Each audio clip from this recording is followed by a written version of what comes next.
Welcome to Mo Banshee's Lair. This show has been altered to conform with YouTube's rules on copyright. The music has been removed in some of the commercials. I hope you enjoy it, and God bless you and yours. Toto?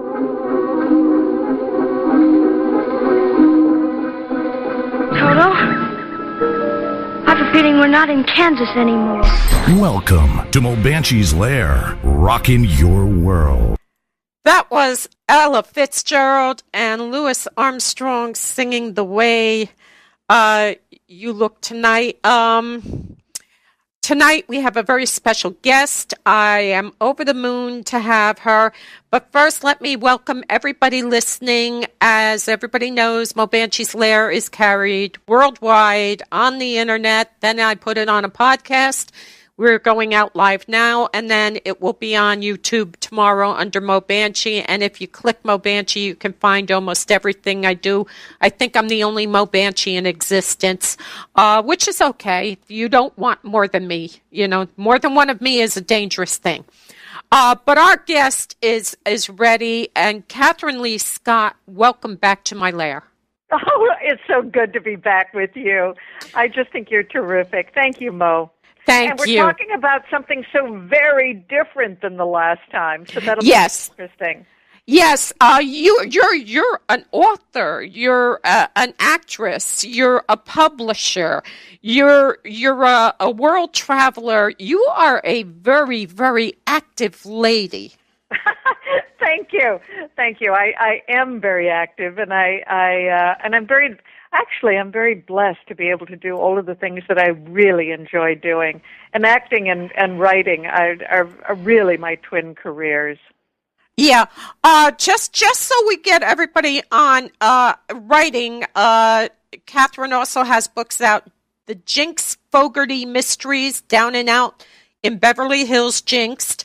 Fiction, she's got Dark Passages. Nonfiction, Dark Shadows Returns to Collinwoods, The Bunny Years, Dark Shadows Memories, Dark Shadows Almanac, Dark Shadows Companion, Lobby Cards, the classic films, Lobby Cards, the classic comedies.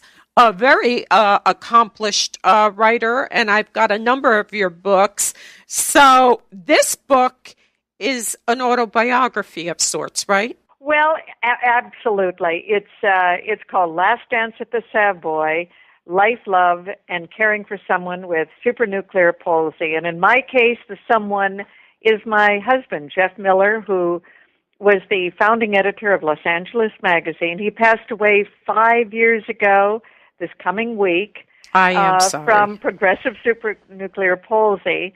And the book is a memoir. It's really about caregiving. Mm-hmm. But it's also very much a love story. It's very much about life and love. And respect. When we say those little words, till death do us part, and sickness and health, today, a lot of that goes out the window when things go bad. You know what I'm saying? Now, Teddy and I are going on 40 years. And he's helped me through ovarian cancer. He's helped me through bladder cancer. And then now it's his turn. He has Alzheimer's and cancer. And you know what? Nobody promises that your love story is not going to have some rough bumps through it, right? No, as a matter of fact, I write about that. The fact that, once upon a time doesn't mean you're going to have happily ever after. Mm-hmm. And in my case, it was a really wonderful romance because we met, and when he was starting the magazine in Los Angeles, and I was doing Dark Shadows in New York, and we were geographically just unable to carry on a romance. So even though there was an attraction, it was a good 20 years before we got together. We got together in 1988. For 20 years after we first met. And it was very much a romantic story, our finding each other again and getting married, and we were very much in love. And you just can't ever imagine that things can turn so quickly. In this case, it was a series of things that made us realize that there was something wrong, that Geoff had a neurological condition. So and that led to a few years of caregiving. I wish that it had been slower moving, that the progression hadn't been so quick, but he passed away 4 years after diagnosis. Yeah, see, this is progressive supranuclear palsy. Yes. And Teddy has Alzheimer's, which when this happened to Teddy in 2002, he had been using the wrong words, okay? And so I was already like, what the heck is going on? He's using the wrong words for certain things. But then I thought, it's just age, it's just this, it's just that. But then he had a massive bang, which I thought was a stroke. And I got him to the doctor right away, and the doctor's saying, oh, it's abuse because he became violent and everything. And I said, he didn't know who I was. He didn't remember where we lived. He took me to the apartment we lived at that time 30 years before. I says, so this isn't just like, something's wrong. And that's when they finally started checking him out and said, he's got Alzheimer's. And we got him on the mend right away. So that crash plateaued. And it's been, like 12 years now, 14 right. years, whatever. You got slammed. Wham, bam, thank you, ma'am. This is what you got. And it was fast, like a train wreck. Well, it was. I mean, now there are some interesting things we can talk about, Mo, because progressive supranuclear palsy is one of 5 what they call prime-of-life diseases. They are neurological progressive diseases that have no treatment, no cure. One of them is corticobasal degeneration. Another is MSA. But another one is Lewy body with dementia, which is the one that Robin Williams was diagnosed with. Right. And then there's PSP, which is what Geoff had, and also claimed the lives of Dudley Moore and Richard Braintree, the billionaire financier. Right. And the 5th one that they very often include is ALS. Everybody knows it is. Lou Gehrig's, everybody knows what it is. It strikes about 20,000 Americans a year, which is the same number as PSP, and nobody knows about PSP.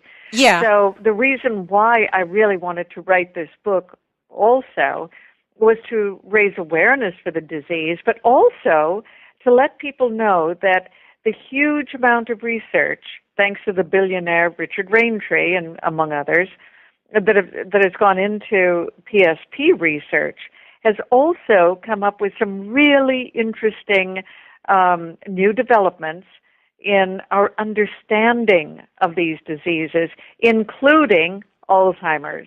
I think researchers are looking at Alzheimer's differently as a result of some of the research that's come out of progressive supranuclear palsy. Geoff wanted to be a guinea pig. He volunteered for a couple of clinical trials and an environmental study. He also donated his brain to cure PSP research because a brain, it's the only way that one can ultimately diagnose the presence of this disease. So, right. So really, a lot of what they're finding out in the research into PSP is informing the research for Alzheimer's. Mm-hmm. Excuse me. The thing with ALS is you have people like Stephen Hawking, a world famous, theorist who has and a famous baseball player. We need somebody. Lou Gehrig's. Yeah. And nobody is stepping up and saying, "Sure, name it for me," And that's what sucks about this. Alzheimer's is the same thing. Like I said, I got to tell you, it's probably the most ridiculous way. But remember Ben Casey? Yes. Brenda Vaccaro was, and I'm pretty sure it was Ben Casey, not Dr. Kildare, but she was a patient on the show. When are we going back to, like, 1960? And I remember she was young and she was cutting her hair off and behaving very erratically. And that's the first time I ever heard early onset Alzheimer's. I don't think anybody I knew even knew that word. And then all those years later, 40 years later, I'm sitting there and my husband is using words like nipple instead of connect, or anything that came to a point he would call a nipple, or a doohickey, or he was using these words. So believe it or not, I started going, what the hell is going on here? And then I thought he was drinking on his own, which he did for a while. You missed early signs. What were they?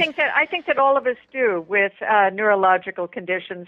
Hindsight is so informative, because it's great. You look back and I remember all sorts of little odd behavioral things that I thought were sort of eccentric, and then of course, later on, when the symptoms became more pronounced, I realized that what I had considered little eccentricities, for example, he would tap a surface a couple of times before putting something down. It was because he was having trouble with, spatial recognition.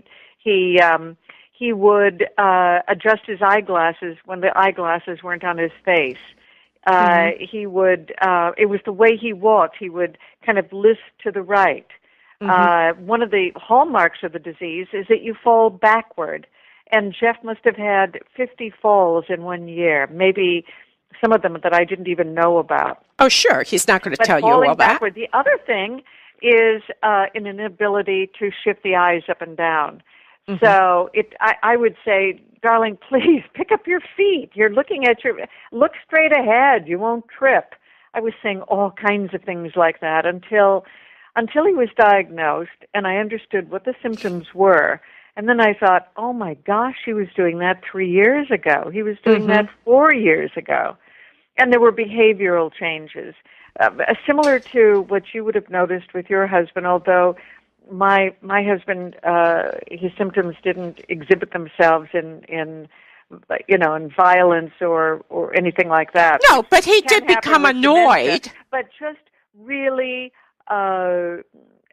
strange behavior that wasn't in keeping with who my husband was. Right. And you start putting those things together. But here's the other thing, Mo, that you and I have in common. When you're very happily married, you do what married people do. You pick up the slack. You accommodate. Somebody drops something, you pick it up, and so that can go on for a long time before the symptoms become so pronounced that you think, oh no, there's something else going on here. I always tell people when they look at me and say, oh my God, we don't even know people married as long as you. But that's because I'm dirt old to begin with, But the thing is that at any moment in a marriage, one of the people is holding it all together. It's very rare for both people to be perfectly, everything's wonderful, and it's Dorothy and the Wizard of Oz, and everybody's singing down the yellow brick road. There's just times when one or the other is holding it all together, and that's called marriage. You know? It is. As a matter of fact, in the book, I use an expression. I just say that, marriage is like two planets, circling around each other in an odd solar system known as marriage. Yeah. It's probably harking to the Mars-Venus thing, but truly, marriage is such a sharing. And that sharing really does make you accommodate when you see that the other person needs help or is vulnerable. So that is, the caregiving is almost always there. in any kind of marriage. It's there from the beginning. But the other thing that one has to deal with, and I know you're dealing with it, is the role reversal, which is very difficult to adjust to. In other words, the man who would hold your arm becomes the man that you're holding his arm. Actually, I'm holding him up. Yep, that's right. And there is a role reversal there that is very difficult. For example, when my husband could no longer drive, and thank heaven he just handed me the keys. And I had to fight over that. Well, you were lucky. I go into it in the book. Yes, you do. It was a little bit more complicated than that because my husband was involved in what was called a felony hit and run, which was reduced to a misdemeanor. But it was an unfortunate incident that in which somebody actually, a jogger, ran into his car, put it that way, at a stop sign. And because he was so befuddled, and because he seemed befuddled, I guess is the best word. I think that's probably the best word. He was confused. He was confused, and because he had trouble with his vision, and I had not picked up on any of that. It evolved into a serious problem, and it evolved over time. It wasn't like just yesterday and then today, bang. No. And he gave me the car keys, but then, he also wanted to get together with his chums for lunch, and he didn't want them to know that he couldn't drive. I mean, men have their own things that, for them, define them. Yeah, the masculine role. They are the provider. They are the protector. They are the strength. And I always say, when I'm helping families and stuff, and I will always turn around and say, you will be shocked to find out who the weakest link is. Very often, families. So and when they're used to being. Your husband's a businessman. He's in the publishing game. He's a man who's accustomed to having authority. I'm not saying he's Donald Trump an asshole. I'm saying he's a guy who's used to saying, okay, let's do this ABC. And suddenly now he's got to give his car keys over. That's like, cut my legs off. I would drop him off and say hello to who he was having lunch with. And we'd make up an excuse, right? And then at a set time, I'd come back and pick him up, and we did things like that again because he was uncomfortable until he became so symptomatic that then everybody knew. Then we started telling people that he had a problem, but initially. There was that accommodation. And then when you become a caregiver, and as the disease progresses, you have to help with everything, the feeding and bathing and everything. The role reversal is complete. I'll tell you how Teddy lost his keys. It was early on, and I kept saying he was pulling into the shopping center, and I says, if you don't stop, you're going to hit that tree. If you don't stop, you're going to hit that tree. Bang. He looked at me, says, well, I hit the tree. And I said, yeah, you did. So then a couple of days later, we were driving down the highway, and he just turned around and started cleaning the car. And we were going down Route 9 in New Jersey. And I'm like, pull over the car. That's it. Give me the effing keys. Because he's on the floor. Yeah. He's on the floor picking up tissues. And we're talking about two very different diseases that have some of the same similarities. Yeah. And even though dementia was not a part of Geoff's disease, and that's sad. In the end, it's always going to be present. Yeah, because you see, Teddy doesn't remember day to day. He doesn't remember having his cancer surgery. Geoff lived through it. He was there. He was cognizant of it. And his body, I've been watching so many people who talk about this that have it. And they said, I'm trapped in my body. The few people that could still talk. And you could see the agony in their face because it's your body is betraying you, but your mind is still reading everything. I know. And, David Niven had ALS. Right. And so did Jacob Javits. And we're talking about people that were extravagantly social. And in David Niven's case, a great raconteur. And for him to lose his ability to speak and to communicate and with that very sharp mind be trapped in his body is just horrible. And Geoff was making stock trades until 2 weeks before he passed away. But he couldn't speak. He had no control over his limbs. And you are trapped, fully cognizant in your body. The dementia that does take place is really, it's because of the medications and so on. Yeah, the ravages as the body starts to shut down, which you put so poignantly because I went through this discussion with the doctors. When is it time to just make them comfortable? And you and I are sitting there thinking, no, you put a friggin' feeding tube in, you do this, you do this, you do this, and they're saying it's not going to help. And you're kind of like, ugh, you know? No. And there are two things that I really want to talk to you about, Mo, because now I've been in a lot of support groups, and I've been leading support groups because I am a volunteer spokesperson for the Cure PSP Foundation. And I did I led a support group in San Francisco a couple of weeks ago, and another one here in New York after that. And one of the things that always comes up is really the end of life, and nobody really understands hospice. No. In our case.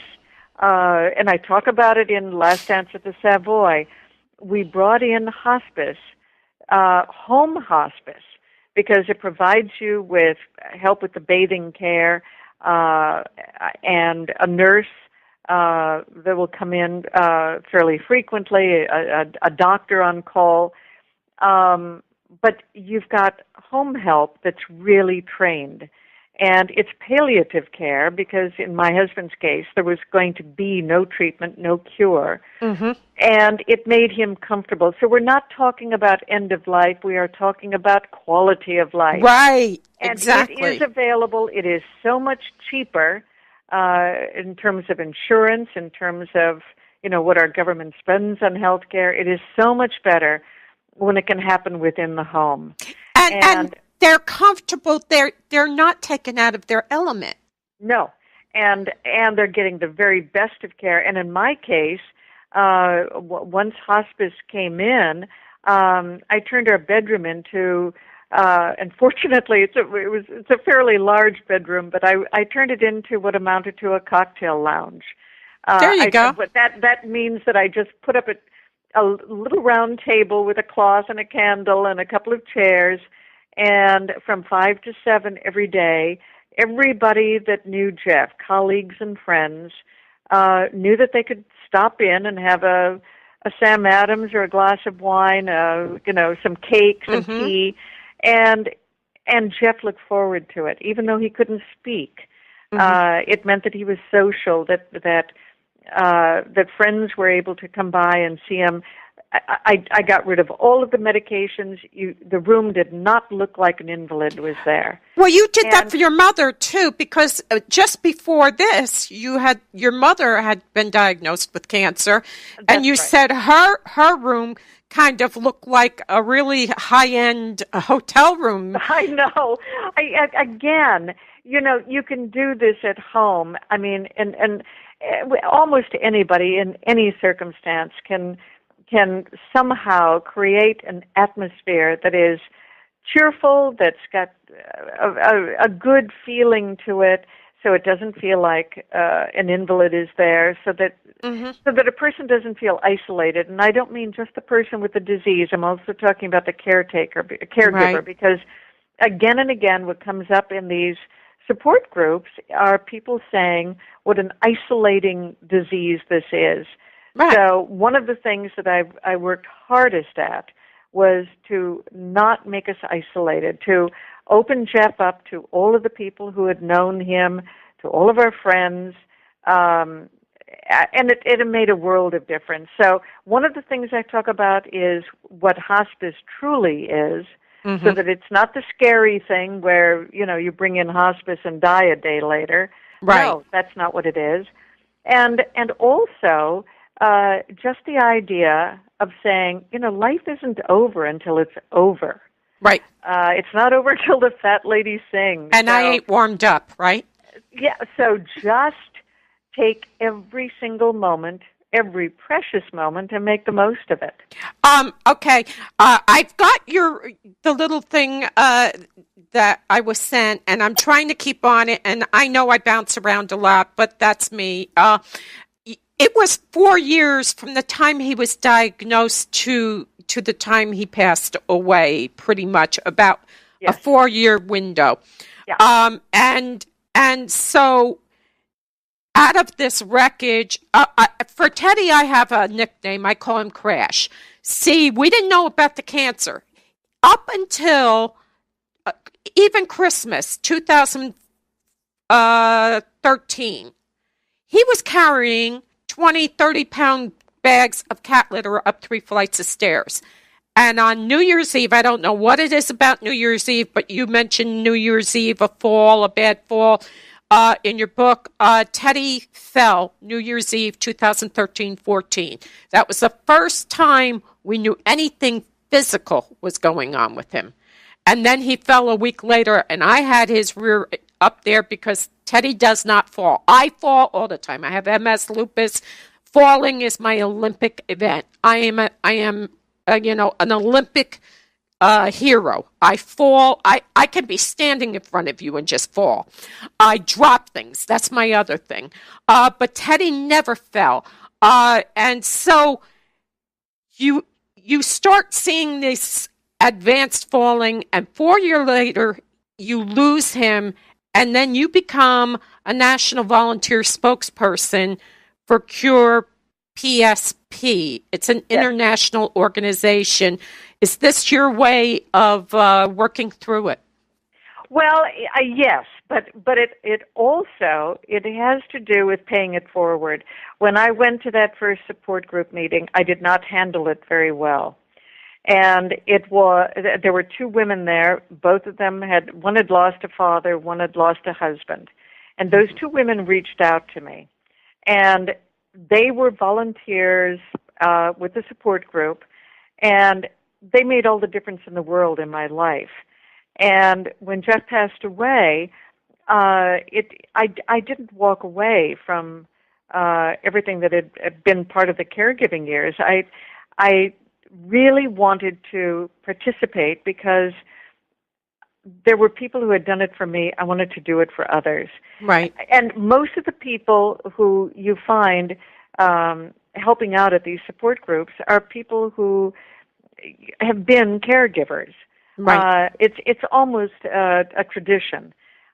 You become so involved, and you just want to do more. And Geoff wanted to be a part of the cure. I want to be a part of the cure. Mm-hmm. So as far as, a portion of the proceeds from the sale of Last Dance at the Savoy benefits Cure PSP and their research.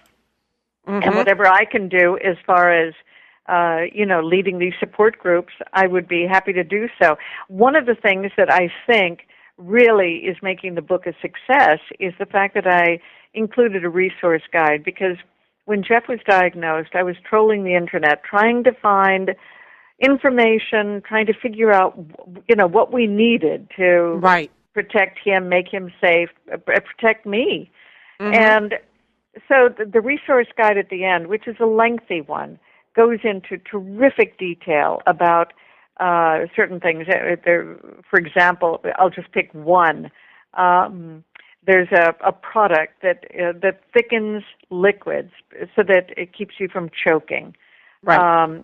And I put that in there and discuss it. The sorts of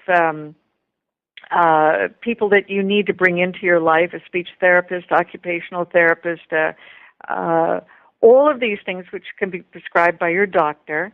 But they are, one of the things that they have discovered about PSP and all of these diseases is that exercise is absolutely central to quality of life and to retarding the progression of the disease. Keeping their minds working, keeping their bodies working. Absolutely. And again, I talk about that in the book, and I really point it up in the resource guide, because I give 800 numbers and websites so that people can find these people, that these professionals that can help them with handicap equipment and all of the other things that you really shortcuts. Just little shortcuts. Teddy has an ostomy now because he had colon cancer, stage 4, and they told me he wasn't even going to live through surgery. It's 2 years later. He's still alive. But, everything is, just ask your Wonko nurse. I had one lesson from a Wonko nurse, and they sent him home because he survived the surgery. Little shortcuts, like you're cleaning this mess up. What do you use? You know those Chinese plastic containers that you get like Chinese soup in? Well, you know what fits in them perfectly is dog poop bags, those cleanup bags for dogs. And you know what fits in there perfectly? Everything you use to clean up his ostomy.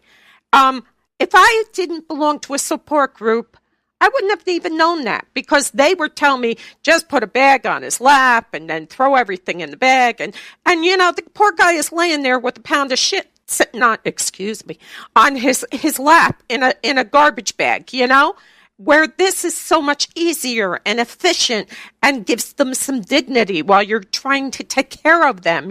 Support groups are amazing for ideas.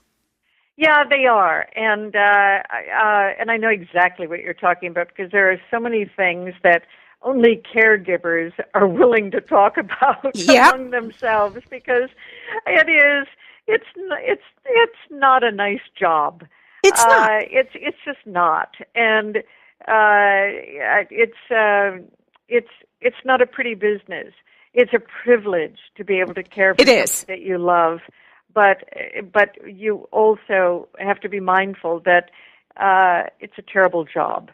It's a burnout job. You have to have a break. You don't want to burn out, so you want to make everything as easy as possible, and you want to protect yourself so that you are safe. I learned how to use a gait belt, which is that webbed, thick belt with a buckle that you put around the patient's waist, and it gives you a better grip on them. I learned how to use that. There were so many things.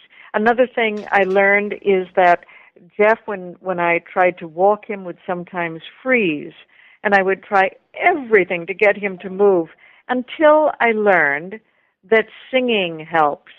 So there we were. And by the way, something I've got to say to you is that my book is very funny. It's very funny. And so there's a lot of humor in the book. Yes, it's wry humor. The middle of the night, I was trying to walk Geoff to the bathroom, and he froze in the middle of the bedroom floor. We're both of us half-dressed. I thought, oh, my God, he's going to sink to the floor. I can't call the paramedics or the fire department or the neighbors. And we started singing. We were singing Some Enchanted Evening, and something about music releases whatever that mechanism is in the brain that releases the muscle or whatever. I have no medical background. All I know is that this works. And it worked. Yeah. So we were singing, 99 bottles of beer on the wall, a bicycle built for two. Now they, of course, discovered that music is therapeutic. Yeah. So anyway, but I mean, these are the things that you talk about in these support groups. These are the things that are in the book. Yes, they are.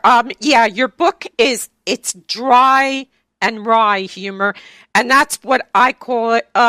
Teddy does get very vocal, and my name is the bitch because you're nothing but a bitch. And I says, I'm not bad. I'm just drawn that way. And he doesn't quite understand it, but it breaks the mental strain. Right. It breaks the road, and then he stops, and then we can pick up and go where we need to be. And I'll just sit there and start laughing. And I know you have a busy schedule, but here's a perfect story of breaking a moment. I made dinner for him, and I gave him wild rice. And he's like a 5-year-old. He's taking the fork and he's pushing it, and he's pushing it around the dish. And he says, "What is this?" And I says, "It's rice." And he's pushing it around. He says, "Did you burn it? Because it's black, right?" And I says, "No, it's wild rice." Where do you get it? Well, now I'm getting a little mischievous, and that's where you have to bring in some kind of levity, or it would be tedious. And I said, "Well, they grow it on farms, but sometimes I walk along the road and I pick it up and I cook it for you." And he looked at it and just pushed it completely over to the side. Now, out of there, I have no idea how we went to, those magazines that I cut up. He's got back into this thing from when he was a child. He used to cut things up for his mother. She would give him things to cut up to keep him busy. And he's back into that. And I says, "Yeah, they're magazines from," and he says, "Daniel." And I says, "Her name is Danielle. She's your daughter-in-law." And he says, "They belonged to her grandmother, didn't they?" I says, "Yeah." He says, "I think she's a lesbian." Well, I almost choked on my dinner. And I said, "Why?" He says, "Every other picture in it is a half-naked woman or a woman in her underpants." And I was dying because it's the way the mind just bounces back and forth and stuff. So when you have somebody stuck, one of the best things you could do is throw a curveball at them. Yeah. And snap them loose, and I'm very good at that. That's why he calls me a bitch. Well, I have to say that humor really did get us through. And I've got something else that I wanted to mention that you don't know about yet, and that is that I have recorded the book. Oh, wow. So that there will be, right now, Last Dance at the Savoy is available on Amazon in the print edition, and the Kindle edition will be available April 16th, which is the 5th anniversary of my husband's passing. Mm-hmm. And very soon, there will also be an MP3 download. So there'll be an audio book because it occurred to me, when I was a caregiver, I had no time to go to a bookstore. I was on Amazon. I was finding everything online. So that's why I've made it available in these ways. To buy the Kindle version or to buy the print edition off Amazon makes perfect sense. Yeah, and I want to talk about that because what I do is Teddy doesn't go into a deep sleep till maybe 4 or 5 in the morning, even though he's on medication. And I'll have my MP3 player and I'll be listening to music all night waiting for him to finally go because I can't go to sleep unless he goes to sleep, Yeah. And so downtime for a caregiver it's essential, but it's not always there. And so, people, if you've got, and this book is perfect for anybody who's a caregiver, not just progressive supranuclear palsy. Oh, no. It's very perfect for anybody. Every caregiver. Yeah, because it's giving you ideas to cope because caregivers burn out so fast that sometimes they drop dead before the patient does. Yeah, this is true. And there was a time when I was really not feeling well, and I knew I had to take better care of myself. I address all of that in the book. Mm-hmm. And, for anybody who thinks, it's going to be a sad book and it's the guy not. dies at the end, the truth is the book is very inspirational. It's funny, and it's a light read. All of the reviews that I've had so far point up the fact of the humor in the book. Yeah. Even he laughed, like when he fall over and then rolled out of the car.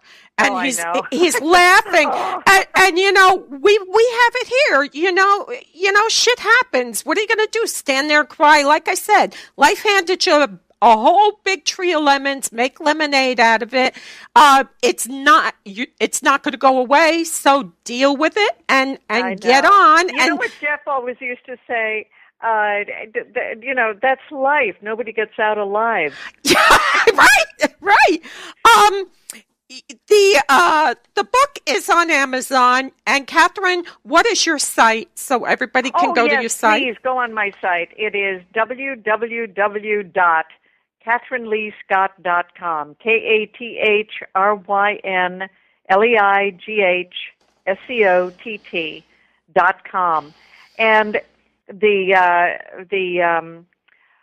if you go on Amazon, you'll find it, the print book, the Kindle version, and something I'm terribly proud of is that I wrote a piece for Maria Shriver, has a wonderful caregiving site, MariaShriver.com, and that's going to be published on the 16th of April, and it's also going to be featured in her newsletter, and I'm very excited about that. So please, I hope everybody that gets the book, reads it, and enjoys it will also review it. Okay, so a portion of your proceeds are going towards finding more information, doing more research. Yes, it benefits Cure PSP, the foundation for which I'm a volunteer spokesperson. Yeah, what's up next for you? Because, you're traveling all over the world. But I'm leaving in the morning for Los Angeles. I've got 2 book signings scheduled in Los Angeles. And then I'm also going to be recording another Dark Shadows original drama on CD. And then on June 27th, we're going to be having our Dark Shadows Festival celebrating the 50th anniversary, and that'll be in Tarrytown, New York. And in between, I've got another novel that I'm just finishing up. So there's a lot of stuff. Okay, the one that I really like, that one, and I'm trying to remember it. Where she's Down and Out in Beverly Hills. No, the vampire one. Oh, Dark Passages. Yeah, is the second one? Book. Is the second one out yet? It is. Cool. Yeah. Okay, are you going to be anywhere around Philadelphia, New Jersey, area to sign books? Oh, yeah. You know what? Not yet, but I promise you I will. Mo, I would love that. Yeah, I'm going to try to get up to Tarrytown there to the Dark Shadows thing. Again, my health isn't so great, so they don't let me out alone. But then I have to have Teddy, a babysitter for Teddy. And I kind of giggled because you said, you got to get a babysitter just to go to the store. And these are our husbands and our wives and our parents. And it kind of sounds like we're being flippant when we say, well, I'd love to go, but I need a babysitter for Teddy. But that's exactly what you need. You need a caretaker. And you can't just pick up. It changes every dynamic of the relationship. I know. And you can't just pick up and fly like you did. And it's just how do you keep their self-image and how do you keep their pride and their self-esteem up while yours is getting torn down because you get tired? And something you related in there too about losing weight. He was losing weight and you had no clue you were losing weight. And last night my daughter was having words with a family member here and says, do you not see her wasting away here? Because I've lost at least 50 pounds in the last year. Oh, boy. Because That's a lot. I'm taking care of him. And when he got his wheelchair, they said, this is pretty heavy. Can you lift it? I says, I carried him in here. And he's 165 pounds. Oh, my gosh. I carried him in here, so I better be able to pick this goddamn wheelchair up. Oh, but no. I says, Take care of yourself. And yes. Listen, I have to say, it's just always a pleasure to talk to you. Thank you so much for having me on your show. Thank you so much. Everybody, visit her site, KathrynLeighScott.com, and also Amazon. And in a few minutes, we're going to start playing some music. And it's some of Kathryn and Geoff's favorite music. He was a jazz lover. So I picked out all the music that's mentioned in the book that he loved. And we'll be right back. I'm going to go to a commercial and a song. And Kathryn, all you have to do is hang up. Thank you so much for being our guest. Thank you, Mo. Thank you. Take care. Night-night. Dream, stream, radio. I'm over the moon. My guest tonight is Bob Greenberg. This is a free record. Yes. Hey, ladies and gentlemen, himself, as we say in the Irish, Eddie Benitez. Welcome to the lair. Thank you. Yeah. How you doing? Hello. Hello, Sarah Karloff? Yes, hi. How are you, Mo? I'm fine. Welcome to the lair. Terry Soto, Captain Celluloid from the movie TV conventions that he holds in New York. Welcome to my lair. Hello, Mo. Thank you for having me back. And our guest, Arch Hall Jr., aviator, musician, author, and everything else. I think you walk on water. Welcome to my lair. Well, thank you, Mo. Thank you. It's good to be on with you tonight. Michael Patrick Boatman, welcome to Mo Banshee's lair. Thank you, guys. Thank you for having me. I'm glad to be here. This is Mo inviting you to listen to my show, Mo Banshee's Lair. We feature a variety of topics, A to Z, and guests, all kinds of guests. Mo Banshee's Lair, Tuesday evenings at 9 p.m. Eastern on DreamStreamRadio.com. And I'll see you, my pretties. Where over the rainbow birds fly. Birds fly over the rainbow. Why, oh, can't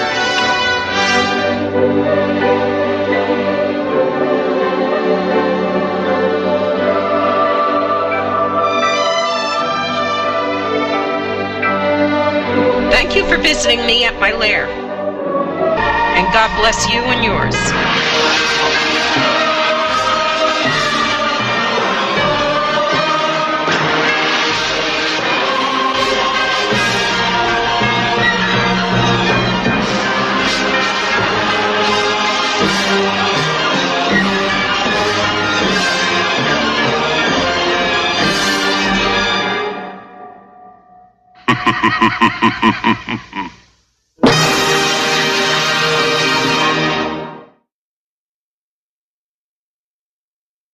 Of sorts, right? Well, absolutely. It's called Last Dance at the Savoy, Life, Love, and Caring for Someone with Supranuclear Palsy. And in my case, the someone is my husband, Geoff Miller, who was the founding editor of Los Angeles Magazine. He passed away 5 years ago this coming week. I am sorry. From Progressive Supranuclear Palsy.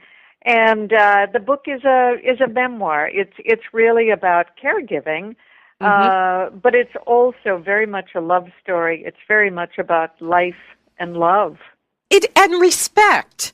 When we say those little words, till death do us part, and sickness and health, today a lot of that goes out the window when things go bad. You know what I'm saying? Now, Teddy and I are going on 40 years. And he's helped me through ovarian cancer. He's helped me through bladder cancer. And then now it's his turn. He has Alzheimer's and cancer. And you know what? Nobody promises that your love story is not going to have some rough bumps through it, right? No, as a matter of fact, I write about that. The fact that, once upon passed away 4 years after diagnosis. Yeah, see, this is Progressive Supranuclear Palsy. Yes. And Teddy has Alzheimer's, which when this happened to Teddy in 2002, he had been using the wrong words, okay? And so I was already like, what the heck is going on? You know, he's using the wrong words for certain things. But then I thought, you know, it's just age, you know, it's just this, it's just that. But then he had a massive bang, which I thought was a stroke. And I got him to the doctor right away, and the doctor's saying, oh, it's abuse because he became violent and everything. And I said, he didn't know who I was. He didn't remember where we lived. He took me to the apartment we lived at that time 30 years before. I says, so this isn't just like, you know, something's wrong. And that's when they finally started checking him out and said, he's got Alzheimer's. And we got him on the mender right away. So that crash plateaued. And it's been what? Like, welcome to Mo Banshee's Lair. This show has been altered to conform with YouTube's rules on copyright. The music has been removed in some of the commercials. I hope you enjoy it, and God bless you and yours.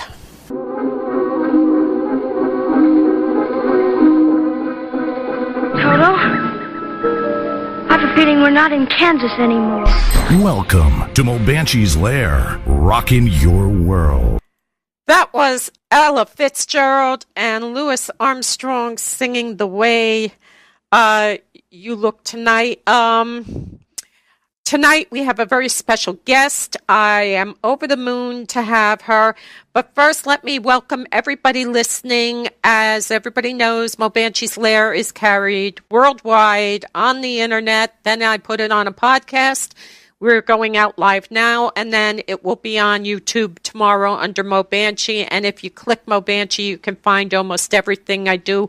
I think I'm the only Mo Banshee in existence, which is okay. You don't want more than me. You know, more than one of me is a dangerous thing. But our guest is ready, and Kathryn Leigh Scott, welcome back to my lair. Oh, it's so good to be back with you. I just think you're terrific. Thank you, Mo. Thank you. And we're talking about something so very different than the last time, so that'll be interesting. Yes, you're an author, you're an actress, you're a publisher, you're a world traveler. You are a very, very active lady. Thank you. I am very active, and I'm very blessed to be able to do all of the things that I really enjoy doing. And acting and writing are really my twin careers. Yeah. Just so we get everybody on writing, Kathryn also has books out. The Jinx Fogarty Mysteries, Down and Out in Beverly Hills Jinxed. Fiction, she's got Dark Passages. Nonfiction, Dark Shadows Returns to Collinwoods, The Bunny Years, Dark Shadows Memories, Dark Shadows Almanac, Dark Shadows Companion, Lobby Cards, the classic films, Lobby Cards, the classic comedies. A very accomplished writer, and I've got a number of your books. So this book is an autobiography. On a time doesn't mean you're going to have happily ever after. Mm-hmm. And in my case, it was a really wonderful romance because we met, and when he was starting the magazine in Los Angeles, and I was doing Dark Shadows in New York, and we were geographically just unable to carry on a romance. So even though there was an attraction, it was a good 20 years before we got together. We got together in 1988. For 20 years after we first met. And it was very much a romantic story, our finding each other again and getting married, and we were very much in love. And you just can't ever imagine that things can turn so quickly. In this case, it was a series of things that made us realize that there was something wrong, that Geoff had a neurological condition. So that's and that led to a few years of caregiving. I wish that it had been slower moving, that the progression hadn't been so quick. But he